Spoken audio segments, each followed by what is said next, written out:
మాలలందరూ ఐక్యంగా ఉండాలన్నారు మంత్రి వివేక్ వెంకటస్వామి. మీరంతా సపోర్టుగా ఉండాలని తెలిపారు. హైకోర్టులో వర్గీకరణ కేసు నడుస్తోందని తెలిపారు. హైదరాబాద్ లక్డీకపూల్లోని తారమండల్ కాంప్లెక్స్లోని భీమ్ మిషన్ ఐడియాలజీ కార్యాలయాన్ని ప్రారంభించారు వివేక్. అంబేద్కర్ బుద్ధుడి చిత్రపటం దగ్గర క్యాండిల్స్ వెలిగించారు మంత్రి. ఈ ఆఫీస్ ద్వారా మన కమ్యూనిటీకి సపోర్ట్ ఉండాలని తెలిపారు వివేక్ వెంకటస్వామి. మీ సమస్యలన్నీ తెలుసని, దేవయ్య ఆ రోజుల్లో చాలా పోరాటం చేశారని చెప్పారు. మనం ఐక్యంగా ఉన్నప్పుడే హక్కులను సాధించుకోగలుగుతామన్నారు. నేను మీతో ఉంటాను, మీకు అండగా ఉంటానని హామీ ఇచ్చారు మంత్రి. సమస్యలన్నీ కూడా మనకు తెలిసిన సమస్యలే.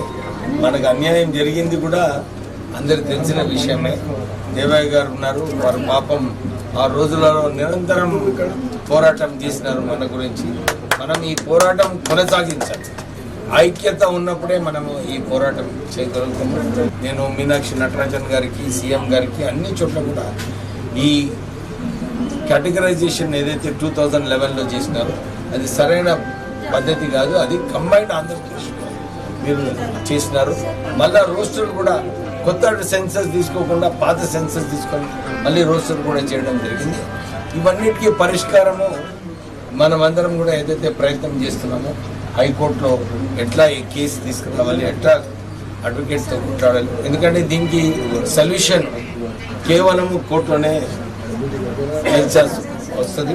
సో మనం అందరం కూడా, నేను నిన్న మీటింగ్లో కూడా చెప్పినాను, బాలందరూ కూడా ఐక్యతంగా ఉండాలి, అందరూ ముందుకు రావాలి.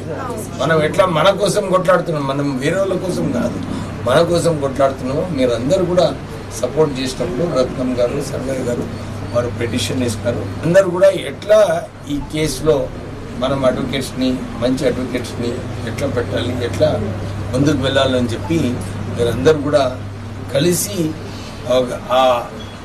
అప్రోచ్ చేసినప్పుడే మనకు సరైన ఫలితం.